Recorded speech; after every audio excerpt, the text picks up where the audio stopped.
ಸುಮಗಳ ಅರಳಿಸುವವಳು ಕುಸುಮಗಳಂತ ಬೆರಳು ಚೆಮ್ಮಲ್ಲಿಗೆಯಂತಿವೆ ಬೆರಳು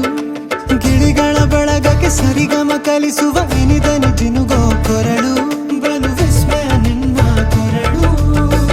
ಸೌಂದರ್ಯದಲ್ಲಿ ಗಂಭೀರವಂತೆ ಆಂತರ್ಯದಲ್ಲಿ ಔದಾರ್ಯವಂತೆ ನೀನೇ ಪಾದ ಪದ್ಯನ ಬರೆದ ಹಾಗಿರುವ ಹೆಜ್ಜೆಯ ಮುದ್ರೆಯು ನಿನ್ನ ನಡೆ ಕಂಡು ಹಿಂದೆ ಬರಬಹುದು ತುಂಗೆಯು ಭದ್ರೆಯು ನಾನು ಶ್ರೀಕೃಷ್ಣ ನೀನೆ ನನ್ನ ಭಾವನೆ ಮೂಡಿದೆ ಪ್ರೀತಿಯು ಎಷ್ಟು ಜನ್ಮಗಳ